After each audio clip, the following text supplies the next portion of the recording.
programa de hoje, nós temos aqui comigo Walter e Sônica Veit.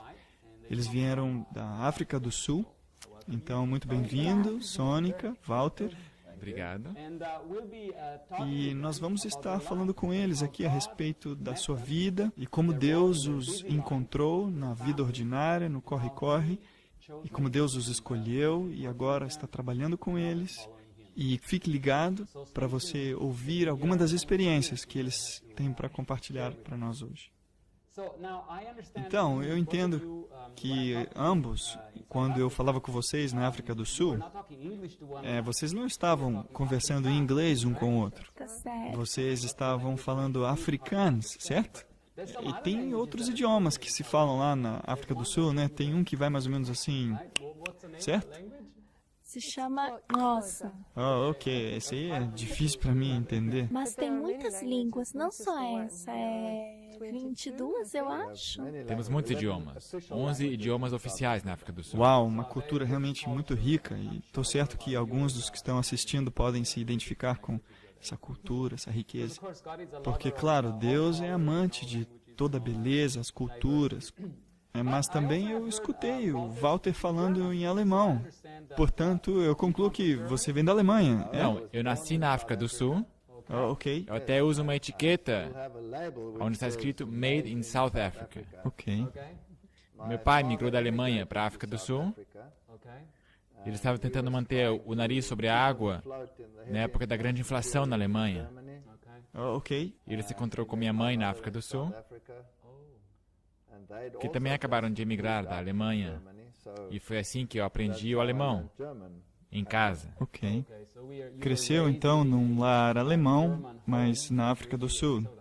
Na África do Sul, isso. E eu entendo que você estava dizendo que seu pai e a sua mãe, embora tivessem uma raiz alemã, eles não tinham o mesmo passado religioso. Sim, meu pai era católico romano. Ok. E, de fato, antes de ele ir para a África do Sul, ele estava considerando seriamente ir para o seminário. Portanto, ele era um católico romano bem roxo. Oh, uau! E a sua mãe compartilhava uma fé diferente, certo? Ela era protestante, era uma luterana. E quando se casaram, decidiram que não fariam da religião um ponto de controvérsia. E, na verdade, ele foi o primeiro que participou de um casamento duplo. Oh, uau! A minha mãe era gêmea. Ok. E ela queria desesperadamente se casar no mesmo dia em que sua gêmea se casaria. Oh, uau! No mesmo dia. E todos eram luteranos. Portanto, minha mãe e meu pai fizeram uma cerimônia na catedral da cidade do Cabo. E logo depois foram para a igreja alemã luterana e fizeram um casamento duplo. E eu acho que ele se encrencou com a igreja com isso. Olha!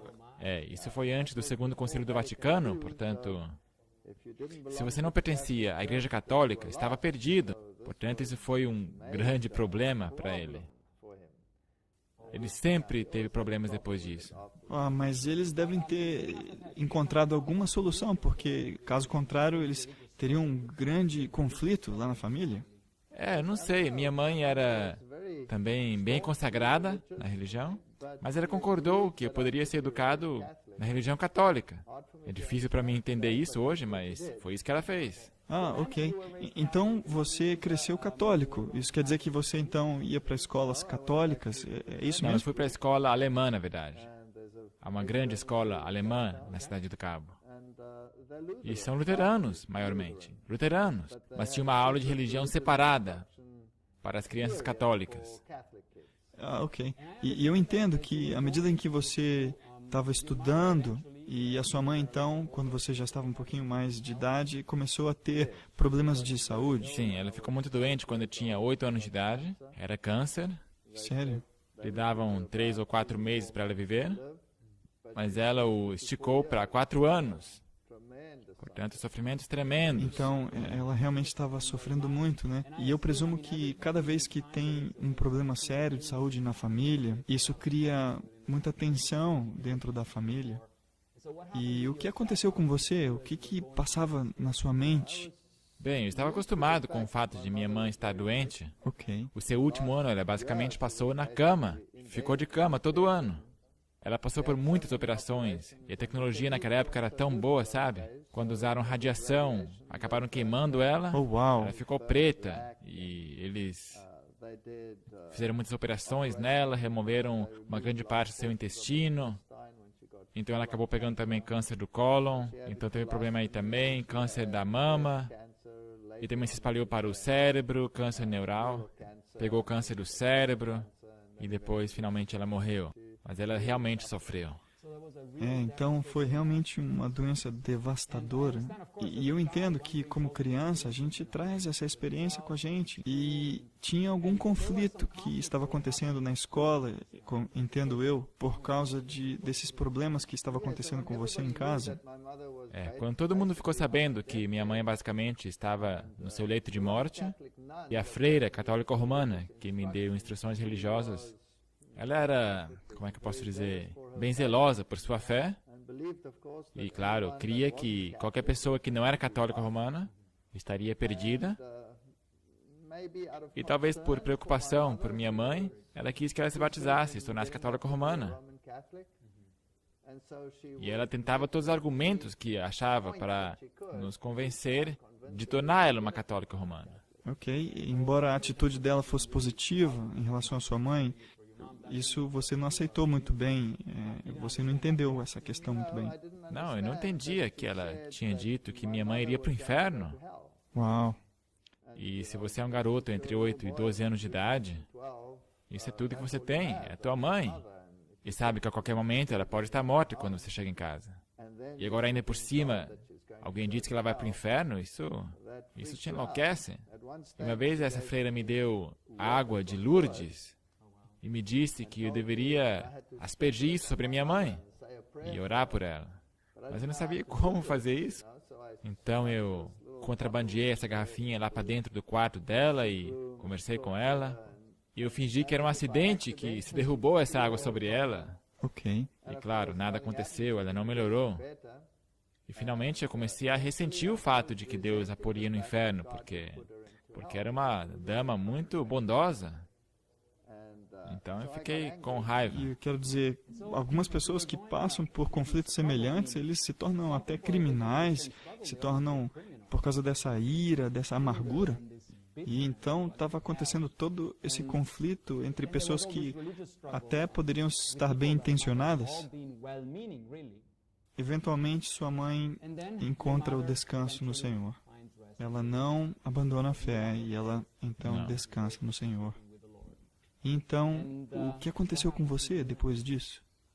Bem, isso aconteceu quando eu tinha 12 anos de idade.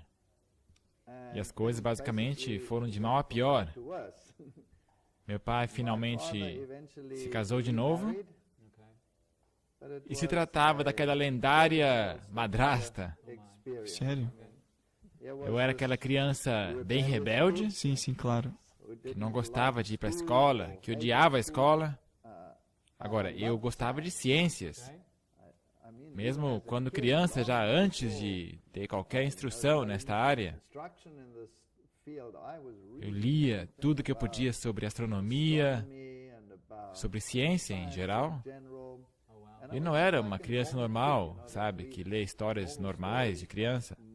A minha prateleira estava cheia de material de ciência, astronomia, grandes, pesados livros que eu costumava pegar emprestado da biblioteca. Eu construía coisas, fazia experimentos biológicos. Acho que eu tinha 9 anos de idade quando construí meu primeiro telescópio. Oh, uau.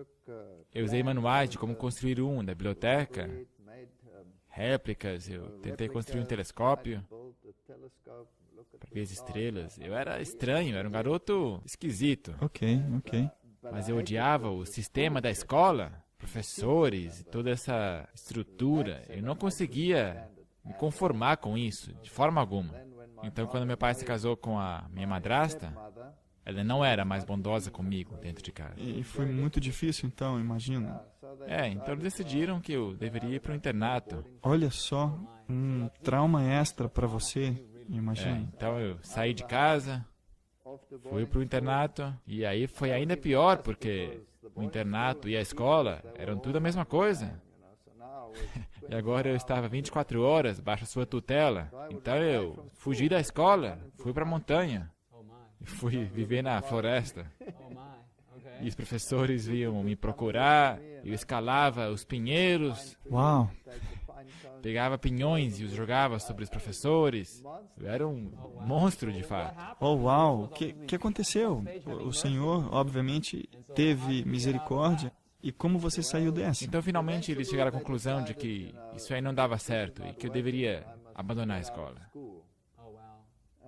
E nessa época eu estava no 10º ano, ou indo para o 10º ano, acho que estava no 9º ano. Altamente rebelde. Eu nem sei como é que eu consegui passar de ano e suportar essas escolas. Eu ia bem nas matérias biológicas, mas cada professor que era chato comigo, já era. Eu nem abria o seu livro. Eu não me importava com o que estavam ensinando, eu nem escutava eles. E eventualmente decidiram que eu deveria abandonar a escola. Mas nessa época eu era tão rebelde que tudo que eles falavam eu fazia o contrário. E eu tinha um tio que era um diretor de escola. E eu perguntei se eu poderia vir para a escola dele. Ele não ficou muito feliz, mas ele conseguiu uma outra escola para mim. Na verdade, uma boa escola, na cidade do Cabo. Então eu mudei de escola. E não demorou muito e também ali eu arranjei problemas. Porque era uma escola bem conceituada, uma escola inglesa. E tinha um monte de judeus lá também. Oh, ok, justo. E eu era alemão. Oh, ok. Então isso não Não, e bateu nessa muito. época ainda existia aquela animosidade anti-judeu e anti-alemã. E eu não buscava os problemas. Na verdade, nunca buscava os problemas primeiro. Mas quando problemas vinham em minha direção, eu tentava retribuí-los com juros, sabe? Eu não conhecia o conceito de oferecer a outra face. E havia uma turma de judeus que não parava de fazer bullying contra mim. Então eles me acusavam, passavam por mim e trombavam com o ombro em mim, me chamavam de garoto de Hitler, todo esse tipo de coisa. E um dia eu estava... Fazia pouco tempo que estava nessa escola. E esse camarada fez isso de novo contra mim e eu o modifiquei. Eu mudei a sua aparência. Então eu pensei, pronto, já estou expulso dessa escola aqui também. E o que aconteceu foi uma história bem interessante. O diretor nos chamou à sua sala, os dois, e o nariz do pobre do coitado estava sangrando, o seu nariz estava quebrado, eu de fato modifiquei. E o diretor falou, isso aí não dá, você não pode agir dessa forma em nossa escola e tal, etc. Mas em seguida ele foi justo. Essa, na verdade, foi a primeira vez que eu vi um professor que foi justo.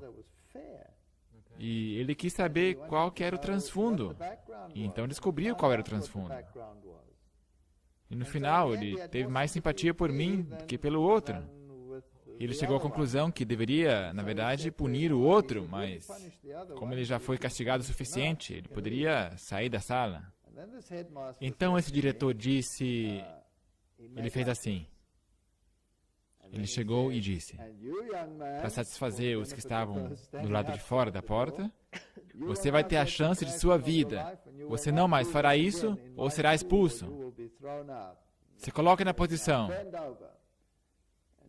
Ele foi lá, pegou sua vara e deu 6 varadas na sua cadeira. Ele fez isso e me disse, quando você sair da porta, faz de conta que você está se contorcendo de dor. Então eu saí dali segurando meu traseiro e eles nunca mais mexeram comigo. Olha, Portanto, algumas vezes ajuda a ser agressivo, apesar de não ser uma boa coisa. Isso restabeleceu o meu respeito pelo sistema escolar outra vez. então pelo menos você começou a respeitar agora a liderança. E foi nessa época que eu comecei a ir melhor na escola, porque eu tinha respeito por esse sistema. Então você prosseguiu com seus estudos acadêmicos, logo foi para a universidade. Eu fui servir o exército primeiro, como eu tinha que fazer. Eu fui para a universidade. O problema é que minha madrasta não queria que meu pai financiasse, pagasse os meus estudos. Pelo fato de ele ser um homem de bens, ele não era pobre. Não consegui uma bolsa, então eu tive que começar a trabalhar. E assim eu trabalhei às noites, eu trabalhei nos finais de semana, trabalhei nas férias. E aos trancos e barrancos eu consegui me formar. Então, uma vida muito, muito ocupada. E durante aquele período, as suas visões a respeito de Deus, você tinha deixado de lado. Deus estava estacionado. Eu era um ateu. Sério? Um ateu convicto. Eu estudara ciência, biologia, fisiologia e me tornara um evolucionista. E a universidade que eu estudei foi a Universidade Africana, Stellenbosch. E eles provavelmente têm o currículo evolucionista mais bem fundamentado do Hemisfério Sul. Eles têm convênios com universidades como a de Tübingen, onde fazem intercâmbio de estudantes e conseguem estudantes de PhD de Tübingen. E, portanto, era na evolução que eu cria, e todo mundo que se opunha estava encrencado comigo. Oh, uau, ok. Então você chegou a esse nível. E então eu entendo que você tinha um companheiro de quarto. Isso, quando eu estava estudando ali, ele era um jovem de Natal, estava bem longe, quase 2.000 quilômetros dali. E volta e meia, quando tínhamos férias mais longas, e eu não queria ir para casa porque tinha muita briga lá em casa com a minha madrasta. Claro. Então, às vezes, eu ia com ele para casa dele. Ok. E a sua irmã, aqui está ela, era um pouco mais simpática do que ele. E finalmente eu me casei com ela para que eu tivesse um colega de quarto melhor. Oh, uau, ok, claro, claro. Então você começou a conhecer a família da Sônica, e Sônica então entra na história. Então você ouviu, e qual foi a sua primeira impressão? Ele era muito estranho. Olha só, ok. Ele vestia esses jeans bem duros, apertados. Ele vestia camisetas furadas e tinha seu cabelo até os seus ombros. Ele era Olha. assim, tipo rebelde. Mas ele, na verdade, sempre tirava sarro de alguém. Sempre contando uma piada. Ele era engraçado. Engraçado e ao mesmo tempo rebelde. Sim, engraçado e rebelde. É assim que você lida com crises. Você pode, por um lado, submergir no anonimato, ou você faz muitas palhaçadas, fica cínico. Ok, Sônica, então, pelo que eu estou entendendo, a sua família também não era muito normal. Não. Agora, meus pais eram muito acadêmicos. Minha mãe era professora de línguas. Meu pai trabalhava para jornais e agências publicitárias. Então, eles também não precisavam de Deus. Nós fomos criados totalmente ateus. Meu pai me dizia, você nunca deve ir para nenhuma igreja, porque eles vão te enganar e vão contar todo tipo de mentiras. Então, eu cresci com essa ideia que o mundo acadêmico te oferece tudo. Você não precisa de nada, de ninguém ou de Deus. Mas, ao mesmo tempo, eu estava passando por... Nós tínhamos todos esses fenômenos estranhos em E nossa tudo casa. isso estranho acontecendo? É? Sim, mas era parte de nossa vida. Eu estava acostumada com isso. Você tem que primeiro explicar o porquê. Teu pai estava profundamente envolvido com Sim. ocultismo. Sim, meu pai, quando ele era jovem, pediram que ele fosse contar histórias sobre ocultismo, sobre espíritos, essas coisas. E ele foi pensando que era uma grande piada, mas ele começou a perceber que havia algo mais do que ele sempre pensava. Cientificamente, do que você podia provar cientificamente. Ele não conseguia entender o que estava acontecendo. Por que essas coisas aconteciam? E ele ia com seu cameraman e ele via sapatos andando sozinho, sem ter ninguém que os calçava ou coisas assim. Então ele começou a visitar sessões, eu acho que ele visitou centenas de sessões. E então... O seu pai não acreditava em nada, não era crente, e começou a Sim. mexer com essas coisas e disse, tem coisa aí. Tem coisas acontecendo que você não pode explicar, sobrenaturais. E ele começou a se apegar a isso. Mas ele ainda era cético. Quando ele ia para sessões espíritas, ele raciocinava que tinha algum truque, alguém por trás dessa voz. Que não havia uma entidade realmente. Num dia ele estava procurando uns fios elétricos que estavam por baixo de... Microfones? Isso, microfones por baixo da mesa. Aí de repente ele recebeu um golpe. Uma grande pancada? Uma super pancada, e ele foi jogado para outro canto da sala. Oh, uau. E não havia ninguém ali, pelo menos ninguém que você pudesse ver fisicamente. E ele começou a acreditar nisso, que se tratava de espíritos desencarnados de pessoas mortas, porque falavam através do médium. E quanto mais ele se envolvia,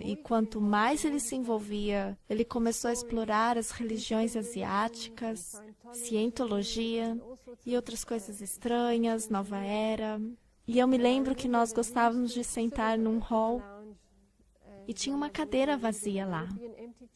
Então, de repente, alguém começava a respirar nessa cadeira. Então, de fato, se escutava alguém respirando Você numa cadeira vazia. sim, você podia ouvir, você podia ver um vulto, mas você não conseguia ver ninguém ali. Olha só, eu estaria correndo. Sim, mas eu estava acostumada com isso, porque eles diziam que era o avô. Ele nos está visitando. Uau, olha. Já tá, oi avô. Olha, tá bom então. Outra vez tinha um suporte onde a gente colocava as muletas do avô, mas ele já tinha morrido. Mas as muletas ainda estavam em casa. Ah, uma bengala? Isso, bengala. Eles começaram a fazer barulho, a se chocar um no outro. Aí minha mãe dizia, o avô quer ir caminhar. Então eu cresci com essa ideia de que ele fazia parte da nossa família, apesar dele estar morto. Mas, sim, ao mesmo tempo, eu sentia que havia algo. Todos meus amigos iam para a igreja. Meus amigos da escola iam à igreja aos domingos. Eu não entendia porque os meus pais nunca iam para a igreja. E eu tinha problema com meu irmão. Esse era o companheiro de quarto dele? Isso, era seu colega de quarto. Quando éramos ainda bem pequenos, ele era abusivo. Ele tinha a perna atrofiada com poliomielite. Ok, justo. Isso frustrava e ele me batia quando me encontrava. E eu odiava ir para casa, eu odiava estar com ele. E eu perambulava pelas ruas, eu raramente estava em casa. Meus pais trabalhavam fora, então ficávamos por conta e nas ruas. Então eu ia de uma igreja a outra. Sério? Então, na verdade, você estava visitando E eu ficava tentando descobrir o que tinha lá dentro. Meu pai me dizia, não, vai lá, é perigoso. Ok, aí sim que você... Eu pensava que Deus estava lá dentro da igreja, eu pensava assim. Sério? Você tinha esse sentimento de que Deus estava dentro da igreja? Sim, eu imaginava que Deus morava dentro de uma igreja. E se eu pudesse ver o que tinha dentro da igreja, eu iria ver a Deus. E eu queria ver Deus. Então eu ia de uma igreja a outra, mas estavam todas trancadas. E eu era realmente infeliz, porque eu tinha uma vida dura em casa. Sério? Realmente meu irmão era cruel comigo. E eu queria fugir, eu queria estar num lugar seguro. E eu ia de uma igreja a outra, mas elas estavam trancadas. E finalmente encontrei uma pequena igreja que estava aberta, que estava abandonada, não havia ninguém ali. Um lugar obscuro na floresta. E eu abri a porta, entrei, e havia tanto silêncio. E a partir desse dia, todos os dias eu ia lá e ficava cantando. Sério? Quantos anos você tinha nessa Eu época? tinha, digamos, 10 anos de idade. Ok, então uma garota de 10 anos agora entra numa sim. igreja meio escura, sozinha e cantando. Isso, e cantava. Eu não conhecia músicas cristãs, então eu cantava hinos natalinos. Olha, Cantava até que as lágrimas rolassem, cantando e chorando. e você era solitária, Eu era imagino. solitária. E claro, você estava crescendo com seu irmão, ele era malvado, mas aí ele foi então para a universidade. Então ele traz esse rapaz aí com cabelão grandão, Isso. aparência E no rebelde. começo, eu tinha 15 anos de idade quando encontrei com ele. Ok. Ele não estava interessado de jeito nenhum em mim. Eu era uma Ok. criancinha, Como um o bebê. bebezinho da família. Mas então o que aconteceu foi...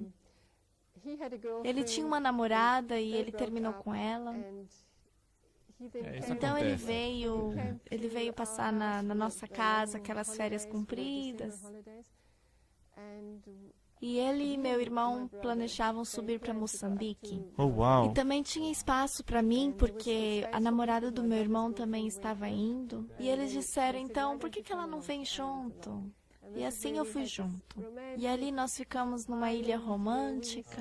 E nós apreciamos, nós nadamos. Eles pescavam e nós vivíamos no meio da natureza, assim, tranquilos. E assim que nós começamos a namorar. Para conhecer um ao outro melhor. Isso. Foi trazido para essa família, mas você era um ateu.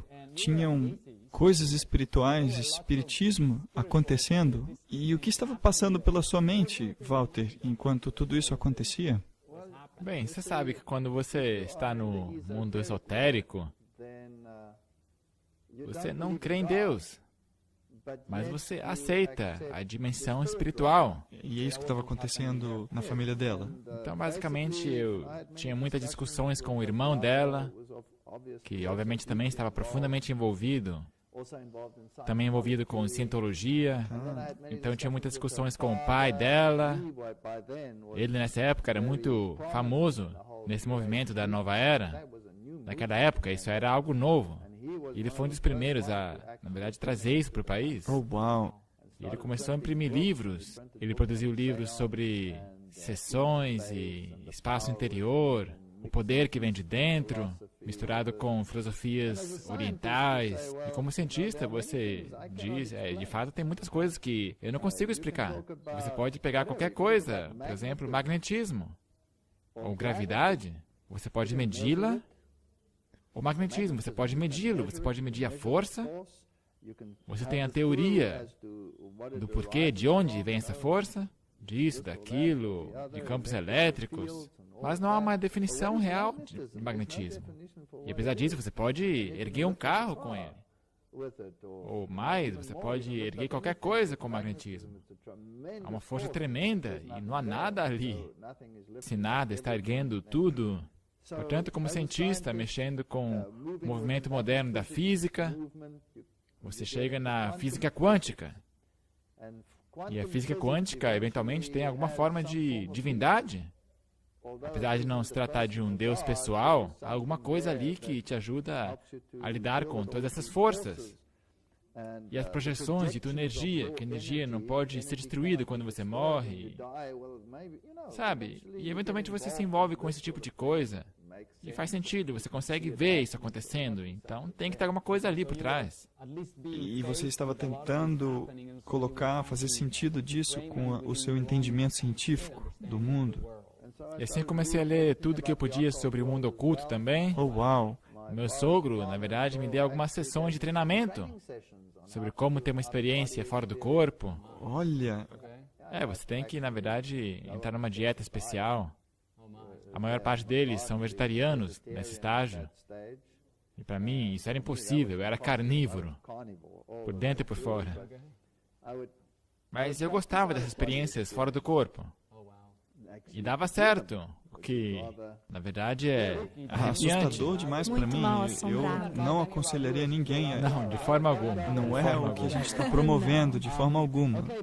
Ok, e o seu relacionamento estava progredindo e você começou a ensinar na universidade. E quando exatamente vocês se casaram? Eu também, nessa época, estava estudando na Universidade de Stellenbosch. Ok, então, mesma universidade. A mesma universidade. Eu acho que foi no meu segundo ano, né, que nós decidimos nos casar. E era o ano de 1974. Ok, aí estão vocês formando uma família feliz, tem filhos. Não. Antes disso. Ok, justo. Nós acabamos de nos casar e eu recebi uma proposta da Universidade de Inatel mais na região onde os pais dela moravam. Bem longe da Universidade de Stellenbosch, e ela- onde Sônica estava. E ela chegou a interromper os seus estudos. Oh, wow. E nós fomos a essa universidade, onde eu comecei a dar aulas, comecei minha carreira acadêmica. E nos mudamos para a sua casa ali. E o pai dela estava bem perto. Nós tínhamos essa ligação. E foi nessa época que tivemos a nossa primeira grande experiência ocultista. Oh, uau! O que aconteceu também foi que algumas pessoas com as quais estávamos envolvidas estavam ativas em Ouija boards e todo tipo de consultas. E as coisas começaram a ficar simplesmente loucas em nossa casa. E à noite tínhamos experiências que eu não quero que aconteça com ninguém. Experiências muito macabras. Nossos pratos começavam a voar pela casa. As pessoas que vinham nos visitar e de repente o copo de vinho delas pulavam pela mesa. E as pessoas perguntavam: o que está acontecendo aqui na tua casa? Que esquisito isso aqui. Olha ali o copo. Mas sempre no fundo de sua mente você tenta explicar isso de uma forma natural. Tipo, alguém derrubou. E você racionaliza que esse mundo não existe. Mas aí chega um ponto que você tem que admitir que existe um mundo aí fora que não consegue explicar. E começou a afetar a nossa relação pessoal. Oh, wow. E nós tínhamos um cachorro, um grande Rottweiler. Ele chegava a ser parte de nossa família. Okay. E quando esses fenômenos começaram a acontecer em nossa casa, ele rosnava. Really? Ele olhava para alguma coisa fixamente e rosnava. E não havia nada ali. Pelo menos nada que você podia ver, né? Não. E uma noite nós voltamos à casa dos pais. E nessa época já estávamos bem, contemos a flor da pele, porque tudo que você pode imaginar que podia dar errado, dava Então errado. você começou a ficar com medo, porque tinha algo lá na casa que realmente estava lutando contra vocês. Sim. Aham. E uma noite eu fui para a cama, levantei o cobertor da cama, e nós ainda tínhamos caixas que estavam seladas da nossa mudança, quando viemos da cidade do Cabo, que ainda não tinham sido abertas. E numa dessas caixas fechadas estava alguns brinquedos dela, da infância, e um deles era um gatinho preto de pelúcia, Okay. que estava dentro de uma caixa lacrada. E quando eu levantei o cobertor, ali estava o gatinho preto. Estava do meu lado da cama, debaixo do cobertor. E E ele pirou. isso foi o pingo d'água no balde. Então, o cientista aí Isso mesmo. já era, né? Nós fomos lá, buscamos essa caixa e pensamos, isso só pode ser um ladrão. Alguém que veio e que abriu as caixas e roubou coisas e tal. E nós pegamos essas caixas e vimos, e estava selada, não havia nada. Como é que esse gatinho saiu dessa caixa e foi para minha cama? Isso me deixou pasmo. Então eu tomei decisão, não, nós temos que fazer um exorcismo aqui nessa casa. Chega de física quântica, né? Agora você tem que voltar às suas raízes Agora católicas. meu transfundo católico Sim, começa sim. a funcionar. Okay. Então primeiro, você não quer ter nada a ver com a igreja católica, certo? Porque você a descartou. Portanto, o pai dela veio. Então, primeiro você queria que o pai dela fosse lá, né? Então, Antes da o igreja. pai dela veio para casa e fez o que eles costumam fazer. Alho nos E cantos da alhos, casa. e fez o sinal do pentagrama em todo lugar. E ordenou que a paz entrasse nessa casa. E ficou pior. Oh, my. Ficou pior. Nós perdemos tudo. Todos os nossos pratos se lançaram por todo lugar. Bateram o carro. Meu carro, eu fui estacionar ele na garagem. Dentro da garagem, eu desliguei o carro, tirei a chave e o carro, com toda a força, avança e bate na parede. Havia um verdadeiro tormento. Espectadores, segura aí que o Senhor Jesus realmente teve uma completa vitória na vida deles. Aqui não é a história completa, ok? Não, isso é só o começo. Portanto, finalmente, o sogro não conseguindo resolver esse problema, então, quem que poderá fazê-lo?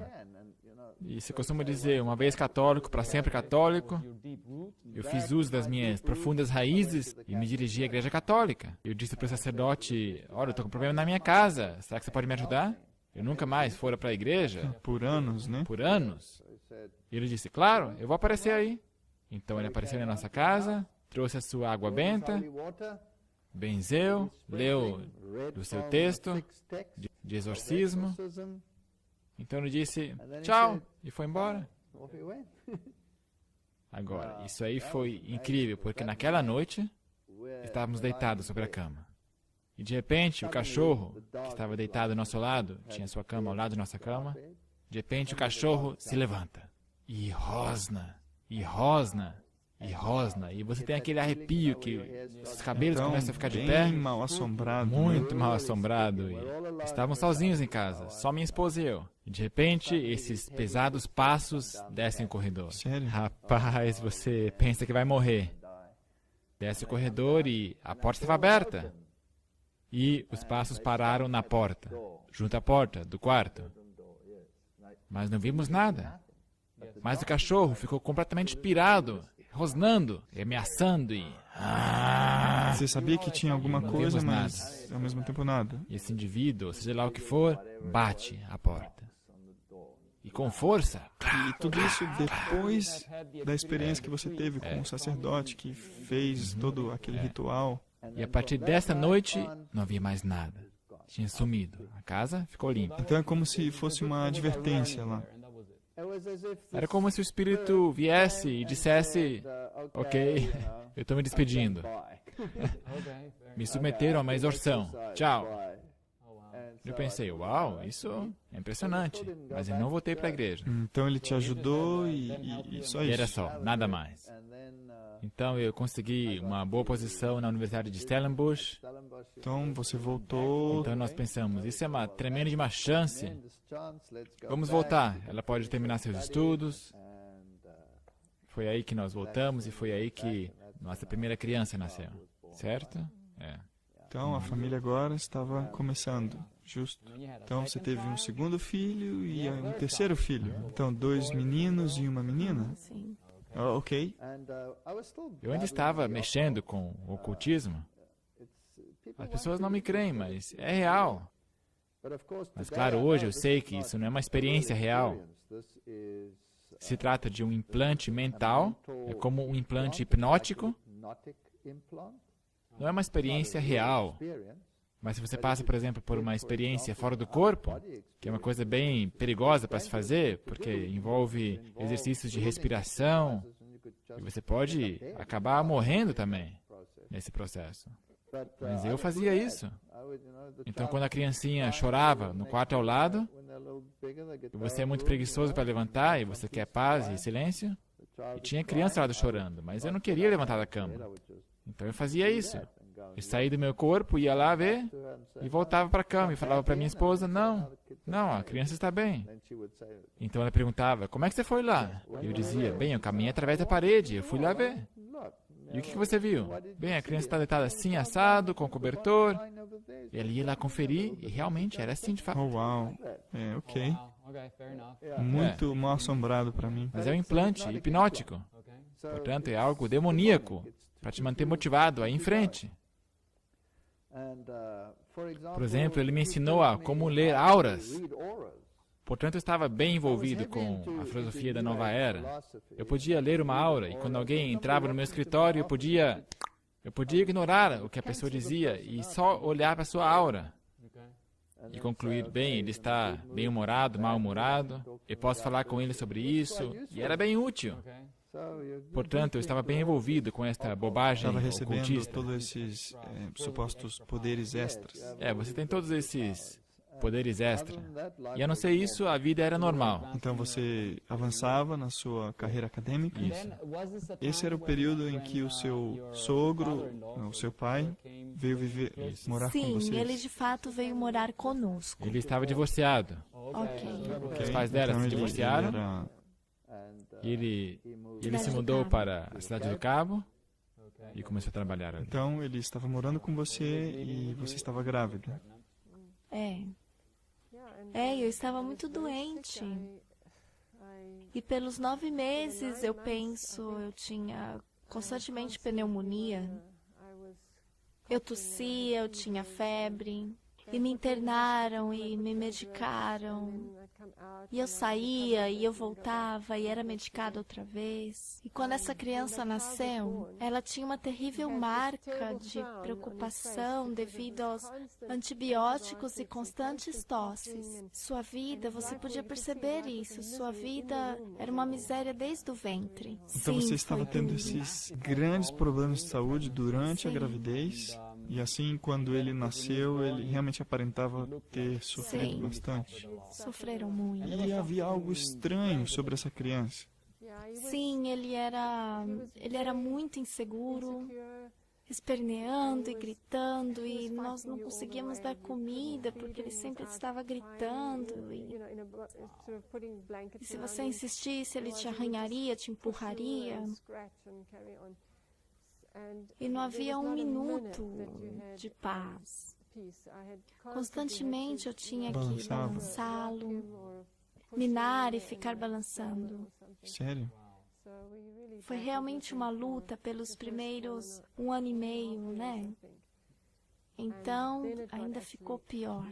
Então tiveram uma grande luta por 1 ano e meio e depois piorou? Sim, então, de repente, piorou. E Então, uma noite era exatamente 2 horas da madruga, porque nós tínhamos um relógio digital no criado mudo. Eu acordava às 2 horas em ponto, banhado em suor. E eu tinha esse pesadelo de que eu estava sendo enforcado na minha goela, mas era muito realista. Tá. Eu me levantava, sentava na cama, e era exatamente 2 horas da manhã. Então, alguns segundos mais tarde, ele gritaria no quarto ao lado, como se estivesse sendo assassinado. E nós dois pais pularíamos a cama, o pegaríamos e ele entrava em convulsões. Oh, uau, então muito traumático. Muito traumático. É. Ele ficava com febres tão altas que ele tinha cãibras, então ele apagava. E era muito traumático.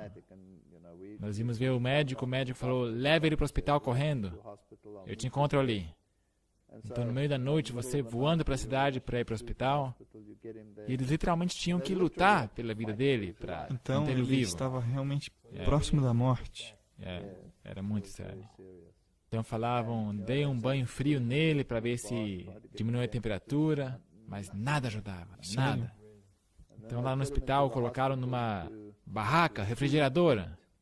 Tinha um tipo de barraca lá, onde dentro dela soprava um vento frio nele para ver se o refrescava. E colocavam um intravenoso e ele se recuperava. Então ele melhorava, depois ia para casa, pra ficava casa. bom por um tempo. Então às 2 da manhã tinha o mesmo sonho, era repetitivo. Então, na mesma hora, pam, 2 da manhã, Mesmo sonho, acontecia mesmo isso. resultado. E uma vez ou outra, quando entrávamos no hospital, eles nos diziam, eu acho que agora você chegou muito tarde. Tá. E isso foi muito traumático. Mas ele se recuperou toda vez. Uau, e o que você estava pensando como cientista na sua mente? Porque essas coisas não são compatíveis. Não cai a ficha, certo? Exatamente. Portanto, sabe, se você passa isso por uma vez ou duas, você racionaliza e pensa que isso é acaso. E eu desenvolvi uma fobia contra essas 2 horas da manhã. Eu estava assustado. Tinha um pavor das 2 horas da manhã. E nós nos revezávamos, ficando lá de plantão no hospital, através da noite. E era bem puxado, porque eu tinha que lecionar na universidade. Às vezes eu fico lá a metade da noite. E eu trabalhava lá. Eu levava a minha papelada lá para o hospital, me sentava ao lado da criança, até que chegasse a vez dela. E certa vez eu estava lá à noite, corrigindo algumas provas, trabalhos médicos. Ok, papéis. Eu estava corrigindo, sublinhando, e eu estava de olho no relógio, olhando às 2 horas, ficando apreensivo. E de repente, às 2 horas, essa criança começa a gritar de uma forma incrível. 2 horas em ponto. E imediatamente entre convulsões sobre a sua cama. E eu corria em direção à enfermeira e o seguravam, e a enfermeira também chacoalhava tanto, tinha tanta força nos seus braços, Bebê. e com essa tremedeira toda não conseguiam achar a veia, de tanto que já tinham enfiado ali a agulha. Portanto, tinha que enfiar a agulha na cabeça. E não tinha mais espaço no braço, estava tudo azul, então tiveram que colocar na cabeça. Cabeça, é isso. Segurada por fitas, claro. Mas ele se mexia tanto nos meus braços e eu tentando acalmá-lo, que esse negócio se rompeu. Agora, não há nada que sangra como uma ferida na cabeça. Portanto, esse sangue jorrava por todo lugar e a criança estava nesse estado. E eu não aguentei. Eu pensei, pronto. E você chutou o balde. Eu, chutei o balde. Eles pegaram a criança, acalmaram ela, colocaram a agulha outra vez, acharam uma outra veia, fecharam aquela outra ferida. Então eu estava lá sentado. A minha esposa viria às 6 horas da manhã me aliviar. Ok, justo. Porque tinha que fazer palestras. E quando ela compareceu às 6 horas da manhã, eu estava pensando com meus botões. E me lembrei que aquele sacerdote católico tinha resolvido o problema. Na outra casa. Na outra residência. Agora, isso já fazia anos. Vários anos. 5 anos? Acho que mais. Acho que mais que 5 anos. É, muito mais. E eu disse comigo mesmo, eu vou lá para a igreja católica. Porque isso é oculto, isso não tem nada a ver com causas naturais. Por causa desse negócio das 2 horas da manhã. Portanto, lá vou eu para a igreja católica. Eu cheguei lá bem cedo de manhã. Eu fui liberado às 6, portanto, lá por umas 6:30 eu já estava lá. E o sacerdote católico já estava acordado. Já estava sentado no seu escritório. E eu entrei lá caminhando. E ele aliás, era um alemão. Eu nunca fora àquela igreja, mas ele estava meio arredio. Eu não sabia direito como lhe abordar, mas eu disse para ele, sabe, eu tenho um problema na minha casa e será que você pode ajudar? Eu me pergunto se você poderia vir nos ajudar, porque já ajudou antes. Eu sou católico, na verdade. Eu sei, eu não sou muito praticante, eu deveria melhorar, mas eu estou com um problema aqui. Então ele me perguntou, como é que estão as coisas na tua casa? São manifestações estranhas? Como é que é? Eu falei, sim. E ele disse, não, essa aí não é a minha área. Ele se recusou imediatamente. Ele falou, eu não mexo com isso, mas me dá aí teu número, me dá o teu nome. Eu vou entrar em contato com um especialista e vou te procurar depois. Então, alguém especialista dentro da igreja católica, então resolveria o seu problema. Então eu fui para casa e tomei banho, sei lá. Eu estava meio chateado porque da última vez ele simplesmente veio e deu certo. E que negócio é esse agora? Por que ele não pode fazer isso? Mas, seja lá como for, era acho que na mesma tarde. Foi no mesmo dia. No mesmo dia. Eu tranquei meu escritório, voltei da universidade, hora do jantar. Então eu fui para casa jantar. Então eu estava me assentando quando o telefone tocou. E é um homem dizendo que ele é o exorcista-chefe da igreja católica, da catedral. E que por acaso ele estava no mosteiro ali perto. E me perguntava se eu queria ir lá para conhecê-lo. Ok, justo. Uau, isso é bem cortês. Ok, obrigado, eu vou estar lá. E lá fui eu descobri onde é que era.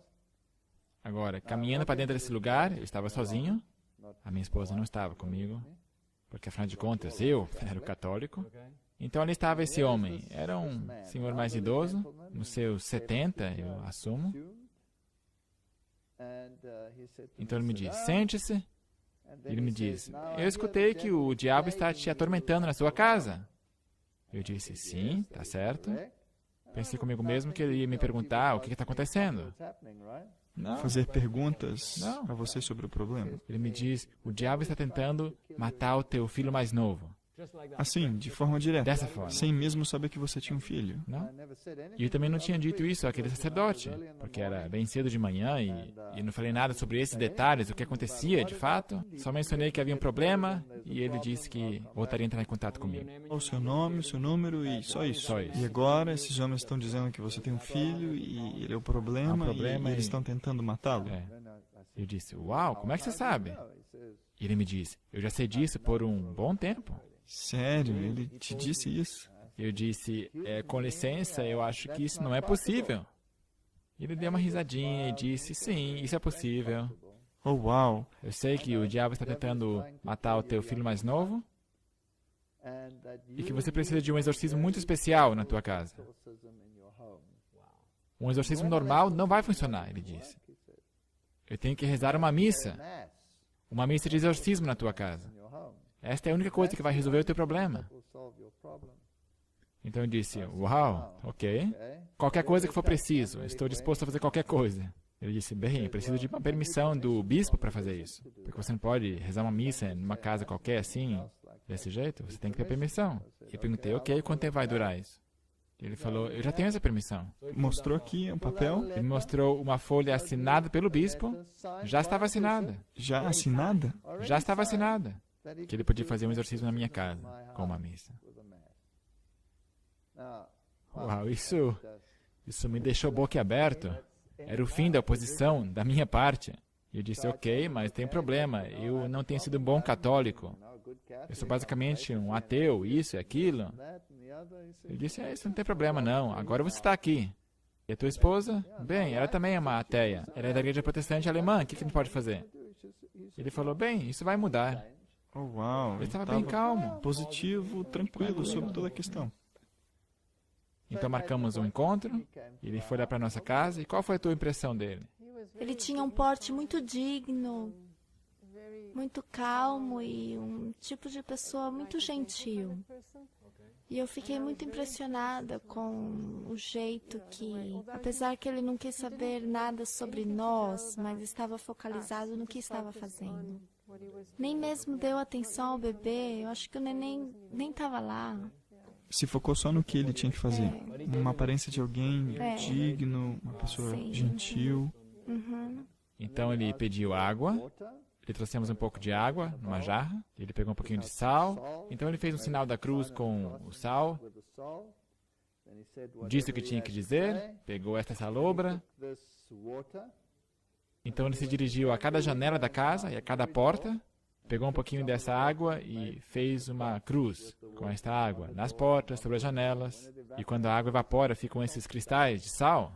Cristais brilhando? Vagamente você podia reconhecer, porque não era uma solução muito concentrada. Então ele ia de quarto em quarto, fazendo o que ele tinha que fazer. Então quando ele chegou no quarto da criança, rapaz, pareceu que o inferno se abriu.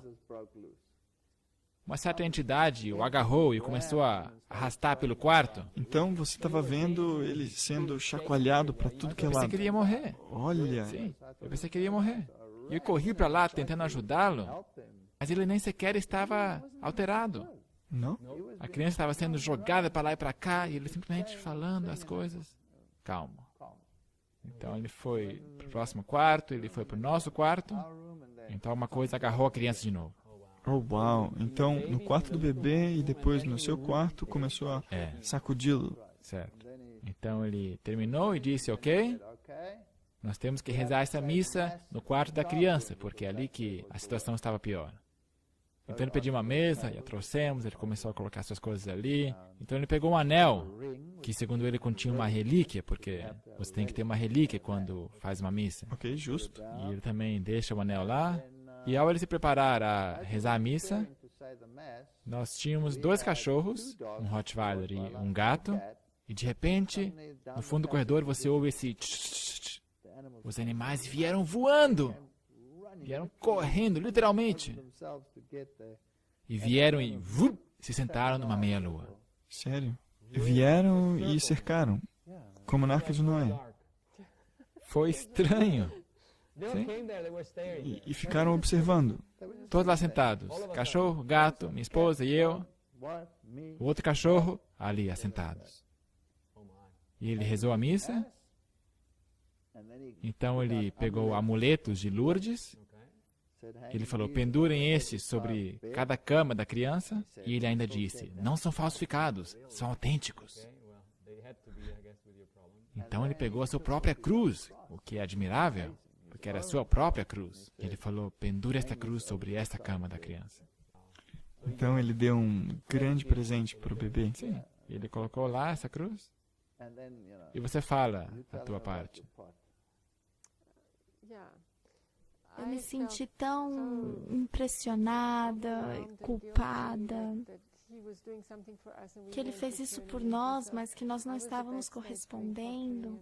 Nessa época eu mexia com cerâmica, e eu tinha um grande vaso bonito, o melhor que eu tinha feito. Então eu corri e lhe dei esse vaso. Nós oferecemos dinheiro, mas ele não aceitava. Tá bom, ele disse, eu aceito esse vaso e eu vou colocá-lo no mosteiro, ou melhor, no convento, onde as freiras nunca veem o mundo. Oh, uau, esse convento onde há uma reclusão, esses monges. Sim, ele colocaria e daria para eles. E ele ficou bem feliz com isso. Então, lá foi ele. Agora você tem que saber que cada noite em que nós colocávamos a criança lá, ela gritava, esgoelava. Então você tinha essas ocorrências periódicas e dia após dia vocês sabiam que tinha algo errado. E ela sentaria por horas ali, balançando e tentando fazer a criança dormir, tentar fazer ela deitar sobre o seu lado, na posição fetal. Naquela noite, a colocamos na cama e ele se deitou sobre as suas costas. Ele nunca tinha feito isso em toda a sua vida. E estendeu seu braço e deu uma risadinha e era uma outra criança. Olha, Daquela noite em diante, era uma criança totalmente diferente. então você esperava por esse momento das 2 horas Nada, e uma paz nada. completa. Problema resolvido. Já era a segunda vez. Isso, na verdade, é muito interessante e eu quero saber mais. E eu te convido a ficar ligado para o próximo episódio, onde Jesus os guia a uma verdade mais profunda.